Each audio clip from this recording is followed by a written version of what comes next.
इंदौर होलकर राजवंश के गुरु योगी माधवनाथ जी महाराज के हम समाधि स्थल पर हैं और हम आपको बताना चाहेंगे कि आखिर इस समाधि स्थल की विशेषता क्या है, महाराज जी किस तरह अध्यात्म किया करते थे, उनके समकालीन कौन कौन से संत हुआ करते थे। हमारे साथ इन सभी विषयों पर चर्चा करने के लिए नाथ मंदिर ट्रस्ट के सचिव संजय नाम जोशी जी है। संजय जी, आपका स्वागत है। आप काफ़ी इस स्थान से पुराने समय से जुड़े हुए और लगातार इस संस्थान को दिन प्रतिदिन प्रगति के पथ पर ले जा रहे हैं, वो भी महाराज जी के आशीर्वाद से। आपका स्वागत है डिजाइनर न्यूज़ में। क्या कहना चाहेंगे पहली प्रतिक्रिया के रूप में, यदि महाराज जी के इतिहास को लेकर, खासतौर से माधवनाथ महाराज जी को लेकर हम चर्चा करेंगे, तो किस तरह का वृत्तांत आप सुनाते सभी को, और बहुतायत में भक्त यहाँ पर दर्शन के लिए आते हैं, साथ ही उनकी मनोकामना भी पूर्ण होती है। नाथ संप्रदाय जो है वो गुरु दत्तात्रेय द्वारा किया गया है। गुरु दत्तात्रेय जी जो है वो ब्रह्मा विष्णु महेश है। उन्होंने मच्छिंद्रनाथ जी को दीक्षा दी, मच्छिंद्रनाथ जी ने गोरक्षनाथ जी को दी, और उस प्रकार से नवनाथ जो है उनका निर्माण हुआ। तो उसी परंपरा के ये संत हुए हैं और अपने यहाँ योगी सत्पुरुषों की एक परंपरा है।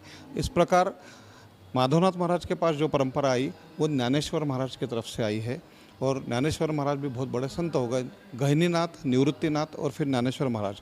तो ज्ञानेश्वर महाराज की जो परंपरा है उस परंपरा से ये संत हुए हैं। महाराज के जन्म के पूर्व उज्जैनी में जब उनकी माँ श्रावण मास में दर्शन करने महाकालेश्वर के गई थी, उसके बाद वो जब घर लौटी तो उसके पीछे पीछे एक संत सत्पुरुष आए और उन्होंने उनके नाना जी को पूछा कि ये लड़की कौन है। तो उन्होंने बोला मेरी नाथ है। तो बोले उनको बुलाओ।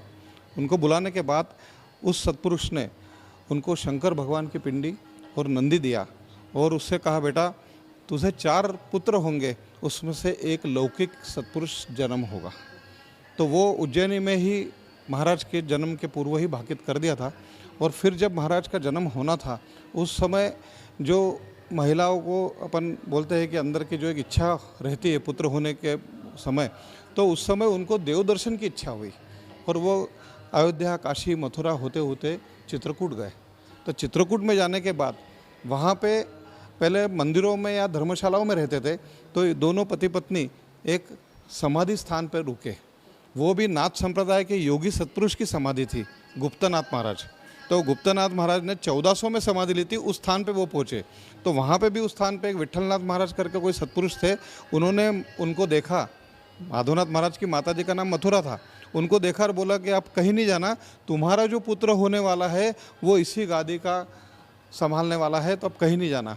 और माधवनाथ महाराज का जो अवतार हुआ वो गुड़ी पड़वा के दिन 1857 में उस समाधि स्थान पे हुआ, नाथ संप्रदाय के योगी सत्पुरुष के समाधि स्थान पे।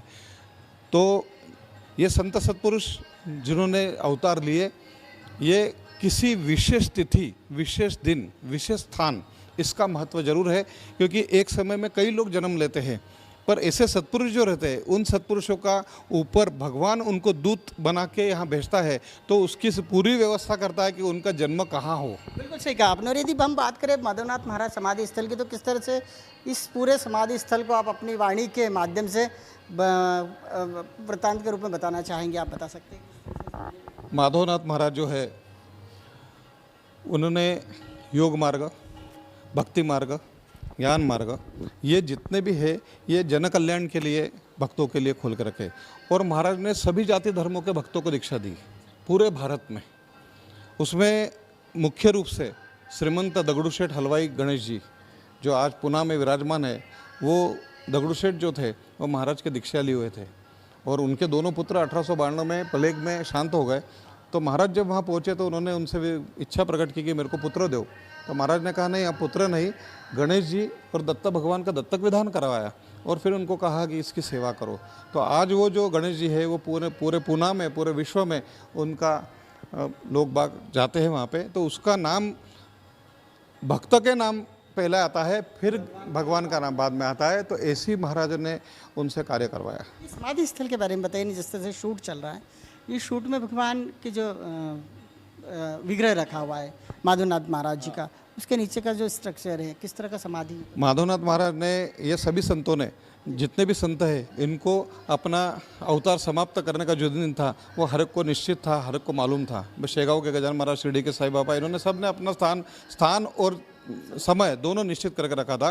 तो 1926 में यहाँ पे होलकर परिवार को जब माधवनाथ महाराज ने यशवंतराव महाराज, मनोरमा राजे और स्नेहलता राजे उनको 18 अगस्त 1925 को राजवाड़ा में उनका जो देवघर है मल्हारी मार्तंड का, वहाँ दीक्षा दी।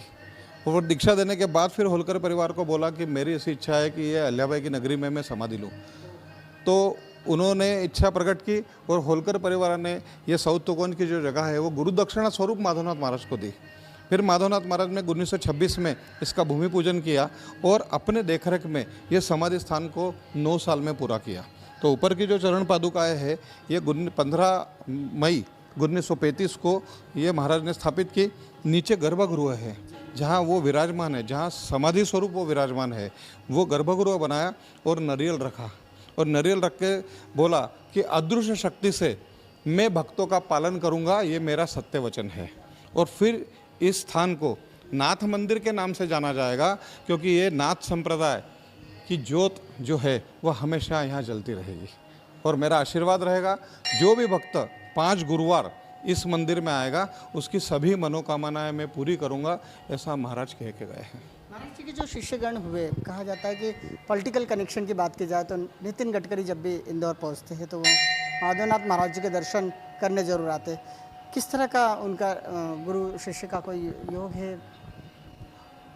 नितिन जी गडकरी जो है वो नाथ परिवार के हैं और गडकरी साहब के माता पिता दोनों माधवनाथ महाराज के दीक्षा लिए हुए थे। और ये उनके जो बहन के पति है उन्होंने हमको लिख के भेजा है कि उनके बहनों में और उनमें करीब करीब 15-16 साल का अंतर था। उसके बाद जो पुत्र हुए वो सब शांत हो गए। तो फिर माधवनाथ महाराज जी को विनंती की महाराज जी ने कि महाराज मेरे को पुत्र दो। तो महाराज जी ने नारियल दिया और कहा कि तेरे को अब पुत्र होगा और वो कीर्तिमान होगा। तो उस प्रकार से नितिन जी गडकरी का जन्म हुआ और पूरा परिवार, उनकी बहनें, उनके बाकी के सब लोग, उनके माता पिता की शादी भी महाराज ने करवाई थी। तो ये पूरा परिवार, गडकरी परिवार जो है वो महाराज के शिष्य था। इसलिए जब भी वो इंदौर आते हैं तो यहाँ दर्शन करने आते हैं, भले ही 5 मिनट में 2 मिनट के लिए आएंगे पर जरूर आते हैं। माधवनाथ महाराज जी को एक विरक्त संत बतौर भी पहचाना जाता था, जन कल्याण के लिए काफ़ी कार्य किए उन्होंने। और जब ये संस्थान का निर्माण भी हुआ तो उन्होंने श्री नाथ मंदिर के नाम से इस मंदिर का नाम रखा। चाहते तो अपना खुद का भी नाम दे सकते थे, आखिर ऐसा करने के पीछे क्या कारण? ये जितने भी संत हो गए ये नाम के प्रति, प्रसिद्धि के प्रति उनका किसी का भी भाव नहीं था, इसलिए उन्होंने यहाँ नाथ मंदिर इसको नाम रखा। जब लोगों ने उनको पूछा कि नाथ मंदिर क्यों रख रहे हैं तो उन्होंने कहा कि नाथ संप्रदाय की ज्योत हमेशा यहाँ जलती रहेगी। और अभी उसका एक और का ये बताता हूँ कि अभी कुछ दिन पहले आदरणीय योगी जी यहाँ आए थे। तो योगी जी ने यहाँ हमने एक ध्वज स्तंभ बनाया है, वो नाथ संप्रदाय का ध्वज स्तंभ है। तो उस ध्वज स्तंभ की जो पताका है उसमें नाथ संप्रदाय के साइंस है, वो कहीं भी नहीं है। शैली, श्रृंगी, पुंगी, चिमटा वो जो रहता है नाथ संप्रदाय का वो उस पे है। और उनको इसलिए बुलाया था कि आप नाथ संप्रदाय की योगी है, आप गुरु गोरक्षनाथ पीठ के ये है, तो आप आइए। तो वो आए थे। और फिर जब ध्वज का उन्होंने लोकार्पण किया तो उन्होंने एक वाक्य बोला कि यह ध्वज सनातन धर्म के लिए युग युगांतर तक लहराता रहेगा। उनके उस पर उन्होंने यहाँ पे भी भाषण दिया, तब बोला। तो ये वो ही जानते हैं कि ये स्थान क्या है। एक योगी ही एक योगी के स्थान को जान सकता है। और ऐसे कई संत महात्मा, कई सत्पुरुष, कई योगी पुरुष यहाँ दर्शन के लिए आते हैं। सरकार इंदौर के जितने बड़े संत हैं वो भी लगातार अपने प्रवचनों में कहते रहे कि सेवा करनी है तो नाथ मंदिर जाके करिए। आखिर वो कौन से संत है आपके मुख से सुनना चाहेंगे?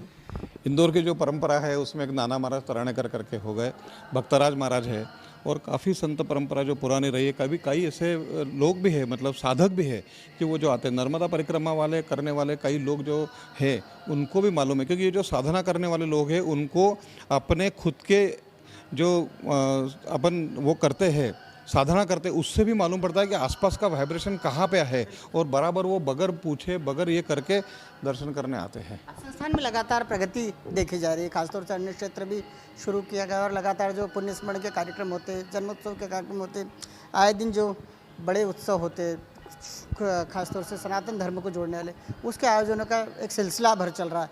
इसको कैसे मैनेज किया जा रहा है? मैनेज तो भक्तों द्वारा ही किया जाता है। हम किसी प्रकार का किसी से डोनेशन मांगते नहीं, किसी भी इसमें हम लिखते भी नहीं है। यहाँ पे जो भक्त आता है उसको प्रसादी क्या रहने की व्यवस्था का सब नाथ मंदिर संस्थान द्वारा निःशुल्क की जाती है।